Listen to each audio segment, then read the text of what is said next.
अच्छा है।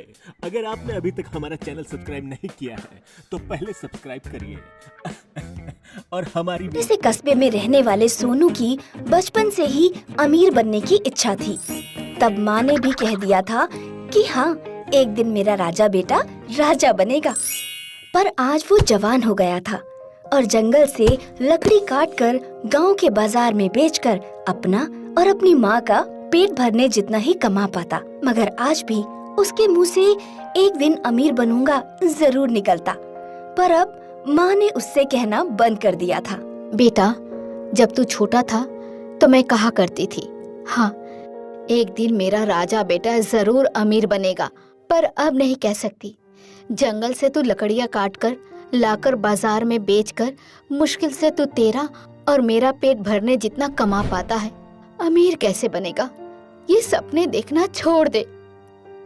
एक दिन ऐसे ही अपनी अमीर बनने की सोच में वो जंगल में बहुत दूर निकल जाता है, जहाँ जाने की कोई भी हिम्मत नहीं करता था। वहाँ जाकर उसे प्यास लगती है। वो वहीं मौजूद एक कुएं पर पानी पीने जाता है। कुएं पर अपनी कुल्हाड़ी रखकर बंधे कमंडल को कुएं में डालना चाहता है। तभी उसके धक्के से कुल्हाड़ी कुएं में गिर जाती है। वो रोने लगता है। ये क्या हो गया? जैसे तैसे मैं अपना और अपनी माँ का पेट भर पाता हूँ। अब मैं नई कुल्हाड़ी कहाँ से लाऊंगा? ये लो बेटा, तुम्हारी कुल्हाड़ी। मैं गरीब जरूर हूँ, पर बेईमान नहीं। ये मेरी कुल्हाड़ी नहीं है, ये तो सोने के जैसी है। मेरी तो लोहे की थी। ये तुम्हारी ही कुल्हाड़ी है। ये कुआं कोई मामूली कुआं नहीं है, ये एक जादुई कुआं है। पर यहाँ कोई इंसान नहीं आता, इसलिए इसके बारे में किसी को नहीं पता। जादुई कुआं मतलब इस कुएं में जो भी चीज एक बार गिरती है वो इसके ऑपोजिट साइड में बदल जाती है। जैसे लोहा सोना बन जाता है और सोना लोहा बन जाता है। नर नारी बन जाता है, नारी नर बन जाती है। इसीलिए तुम्हारी ये लोहे की कुल्हाड़ी सोने की बन गई है। ले जाओ इसे। सुनकर वो कुल्हाड़ी ले लेता है। उसके कुल्हाड़ी लेते ही देवी कुएं में गायब हो जाती हैं।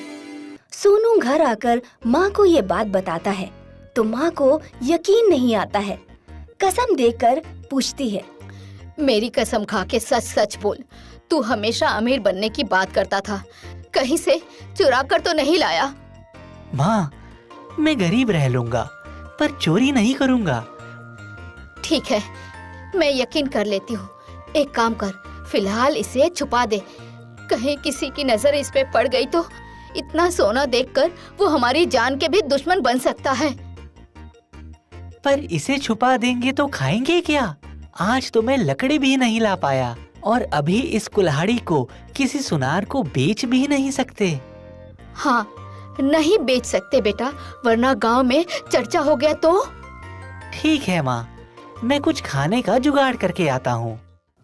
सोनू बाहर जाता है तो देखता है गांव का मुखिया दो बैलों को देखकर परेशान है। पूछने पर वो बताता है, क्या बताऊं सोनू बेटा, मैं एक गाय और एक बैल लेने शहर गया था। बेचने वाले ने बेवकूफ बना दिया। आते वक्त मैंने देखा नहीं और उसने ट्रक में चुपचाप दोनों बैल चढ़ा दिए। मैं वापस करने गया तो लेने से मना कर दिया। अब इतना पैसा भी नहीं है कि मैं गाय ला सकूं और तुम्हारी मुखियाइन काकी है कि भड़की हुई है। उसे घर में अपनी गाय का ही दूध चाहिए। मुखिया काका, लाओ, मैं इस बैल वाले को बैल देकर गाय ले आता हूँ। मैंने काफी कोशिश की, वो देने को तैयार ही नहीं। कहता है और पैसा दो, और पैसा दो। वो मेरी मजबूरी का फायदा उठाना चाहता है। मैं बैल के बदले आपको गाय लाकर दूंगा, आप दो तो सही। सुनकर मुखिया उसे एक बैल दे देता है।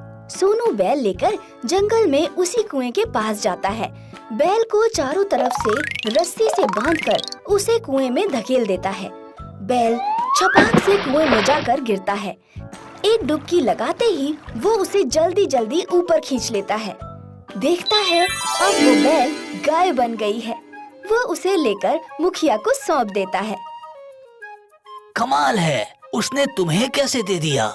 मैंने बहुत मिन्नतें की उसे, कहा बेईमानी करने से ऐसा पाप लगता है, वैसा पाप लगता है। सुनकर वो डर गया और दे दिया। वाह बेटा, ये लो, मेरी तरफ से तुम्हें 100 रुपए इनाम। मुखिया से मिले इनाम से सोनू अपने और अपनी माँ के लिए खाने का सामान ले जाता है। माँ उसकी बात सुनकर खुश हो जाती है। बेटा, मुझे इस मुखिया का ही तो डर था। अब तूने इसकी मदद की है तो वो तेरे खिलाफ नहीं जाएगा। चलकर ये सोने की कुल्हाड़ी बेचकर पैसा ले आते हैं। और वे सोने की कुल्हाड़ी बेचकर काफी पैसा ले आते हैं। अब सोनू हर बार जंगल में लकड़ी काटने के बहाने जाता और कुछ न कुछ लोहे की चीज को सोना बनाकर ले आता। धीरे धीरे उसके पास इतना पैसा हो जाता है कि वो न सिर्फ गांव वालों की मदद करने लगता है, बल्कि मुखिया को भी जरूरत पड़ने पर पैसे देता है।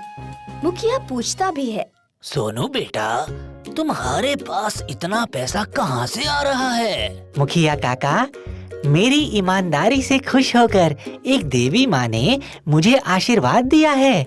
अगर मैं उसके बारे में पूरा बता दूंगा तो जितना मैंने आज तक आपको और गांव वालों को दिया है सब वापस चला जाएगा। इससे तो अच्छा है आप लोग मुझसे कुछ मत पूछो, मैं पूरे गांव की मदद करता रहूंगा। सुनकर मुखिया मान जाता है। कुछ दिनों बाद सोनू मुखिया और गांव वालों से कहता है, मुखिया काका और मेरे गांव वासियों, मैं उसी देवी माँ की तपस्या करने के लिए एकांत चाहता हूँ। इसीलिए मैंने जंगल में अपना बंगला बनाने का सोचा है। अरे बेटा, तुम जंगल चले जाओगे तो हम गरीब गांव वालों को भूल जाओगे। नहीं दादा, आप लोग किसी भी समय किसी भी जरूरत के लिए मेरे घर पर आ सकते हैं। सुनकर मुखिया और पूरे गांव वाले खुश हो जाते हैं और सोनू बड़ी ही चालाकी से जंगल में उसी कुएं के चारों तरफ ऐसा बंगला बनाता है कि कुआं उसके बंगले के अंदर आ जाता है। वाह बेटा, ये तो बहुत ही अच्छा बंगलो है। हाँ माँ, पर आज नहीं तो कल कोई भी गांव वाला इस तरफ आ सकता है। वो यहाँ ना आए इसके लिए मुझे उनके लिए इतना कुछ कर देना है कि उनके यहाँ आने तक की जरूरत ही ना पड़े। ऐसा तू क्या करेगा बेटा? आप देखो तो सही। और धीरे धीरे सोनू बड़ी ही चालाकी से हर घर में लगे लोहे के खम्भों को, लोहे के दरवाजे, खिड़की को उसे सोने में बदल देता है। मुखिया और गांव वाले भी हमेशा उसकी रक्षा करने में लगे रहते हैं। धीरे धीरे पूरा गांव सोने का बन जाता है और उस छोटे से कस्बे का नाम सोनपुर गांव हो जाता है, जहां के लोग अब सोनू को अपने गांव का राजा बना देते हैं। उसे इतना अमीर बन गया देख माँ बहुत ही इमोशनल होकर कहती है, आखिर तेरी बचपन की इच्छा तूने पूरी कर ली। मेरा राजा बेटा सचमुच का राजा बन गया है। मैंने तो उम्मीद ही छोड़ दी थी बेटा, पर आज एक माँ को अपने बेटे से ये सबक मिला है कि इंसान को कभी भी अपनी उम्मीद नहीं छोड़नी चाहिए, मेहनत करते रहना चाहिए। एक दिन उसकी सारी उम्मीद जरूर पूरी होती है। धन्नू के गांव का सरपंच गांव में किसी को भी गहने रुपए के साथ देखता तो उसे धमकाकर छीन लेता है। एक दिन वो धन्नू की बीवी के भी गहने छीन लेता है, तो रात को धन्नू उसके घर गहने चुराने पहुंच जाता है। जहां सरपंच के घर से गहने चुराकर भागते कुछ लुटेरे के हाथ में अपनी बीवी के गहने देख धन्नू उनका पीछा करता हुआ उनकी गुफा में पहुंच जाता है और चुपचाप अपनी बीवी के गहने लेकर भागना ही चाहता है कि वे देख लेते हैं। धन्नू बीवी के गहने फेंककर अपनी जान बचाकर भागता हुआ एक साधु के आश्रम में घुसकर वहां पड़ा एक कंबल ओढ़कर वो अंधेरे में छुपकर अपनी जान बचाता है। कुछ देर बाद साधु आकर उससे पूछता है। उसकी आप बीती सुनकर साधु सरप्राइज हो जाता है। अरे कमाल है, बीवी के गहने के लिए तुम अपनी जान पर खेल गए। मेरी बीवी जान से बढ़कर है बाबा, पर इतनी मेहनत करने के बाद भी मैं अपनी मुन्नी को गहने नहीं दे पाऊंगा। अब दोबारा वहाँ जा भी नहीं सकता। अब की बार तो बच गया, आगे नहीं बच पाऊंगा। बच जाओगे। जिस कालीन ने तुम्हें अभी बचाया है वो ही तुम्हें आगे भी बचाएगा। कालीन बचाएगा? पर कैसे बाबा? देखो, हम तपस्वी ऊंची ऊंची पहाड़ी पर जाकर एकांत में ध्यान करते हैं। ऊंची पहाड़ी पर जाने के लिए मैंने अपनी तपस्या से ये उड़ने वाला कालीन पैदा किया है। तुम इस कालीन पर सवार होकर अपनी बीवी के गहने लेकर उड़ते हुए गांव पहुंच सकते हो। वो लुटेरे तुम्हें छू भी नहीं पाएंगे। सच साधु महाराज? तो क्या मेरी मुन्नी को गहने मिल जाएंगे? हाँ, तुम इस कालीन पर सवार होकर कहो, ए मेरे कालीन उड़ जा। हे कालीन उड़ जा। अरे हाँ साधु महाराज, ये तो उड़ रहा है। जाओ अपना काम करो, मुझे जरूरत लगेगी तो ये कालीन अपने आप मेरे पास आ जाएगा। हे कालीन, मुझे उस गुफा में ले चल। मैं मेरी मुन्नी के गहने वापस लेना चाहता हूँ। ओह, ये गहरी नींद में सो रहे हैं। मुझे मेरी मुन्नी के गहने ले लेने चाहिए। अरे ये तो हमारी तिवारी काकी के गहने हैं, इसे भी ले चलता हूँ। काकी खुश हो जाएगी। बेचारी कितनी रोई थी जब सरपंच ने उससे ये छीन लिए थे। बाकी भी मेरे ही गांव वालों के गहने हैं, क्यों ना सब ले चलूं? अरे ये तो वही आदमी है, पकड़ो इसे। सरदार, ये कुदरत का कौन सा करिश्मा था? रो मत बहू, धन्नू बेटा को सरपंच और उसके आदमी कुछ नहीं किए होंगे। वो आता ही होगा। मैंने पहले ही उन्हें कहा था, पर वो नहीं माने। मुझे तो लगता है सरपंच और उसके आदमियों ने हे ऊपर वाले, मेरे पति की रक्षा करना। अरे वो देखो काकी। अरे ये तो हमारा धन्नू है। ये उड़ कैसे रहा है? धन्नू! तिवारी काकी, मैं आपको याद कर रहा था। ये लीजिए आपके गहने। अरे वाह, मेरे गहने! सोचा नहीं था कि कभी मिल जाएगा। जुग जुग जियो बेटा, जुग जुग जियो। अरे मेरे गहने? वो भी है, ये देखो। और भैया, दादा, काका, आप सब लोग भी गहने लो। ये आप लोगों के हो या ना हो, ले लो ले लो। अरे ये लो, अरे लो ना। अब तो पूरा गांव धन्नू के इस काम से खुश हो जाता है। अब तक दुखी बैठे पूरे गांव के लिए धन्नू दूसरी रात, फिर तीसरी रात, फिर चौथी रात, हर रात वो उड़ता हुआ उस गुफा में पहुंचता है और उस दिन के लूट कर लाए सारे गहने कालीन पर डालता है और उड़ता हुआ आकर पूरे गांव पर लुटाता है। अब तो पूरा गांव गहने पहनकर घूमने लगता है। सरपंच को पता चलता है तो हमेशा की तरह उनके गहने उतारने वाला आता है। उतारो गहने उतारो, औकात दो कौड़ी की नहीं, गहने हजारों के, लाओ इधर। नहीं नहीं, हम नहीं देंगे। नहीं देंगे तो हम तुझे देंगे। 2 लाठी और 2 लात। लात नहीं, हाथ। गहने की तरह तुम्हें भी लुटा दूंगा सरपंच, छोड़ो। अरे नहीं नहीं, मुझे मत छोड़ना, मुझे मत छोड़ना। तुम्हारे हाथ जोड़ता हूँ, पाँव पड़ता हूँ। तो आइंदा से गांव वालों के गहने पैसे लूटोगे? अरे अरे नहीं लूटूंगा, नहीं लूटूंगा। उल्टा जरूरत पड़ी तो उन्हें और दूंगा। ठीक है, आज माफ कर देता हूँ।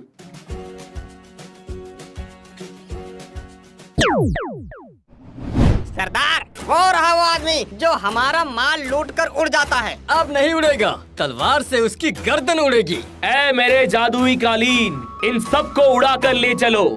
ऐ मेरे जादुई कालीन, चलो।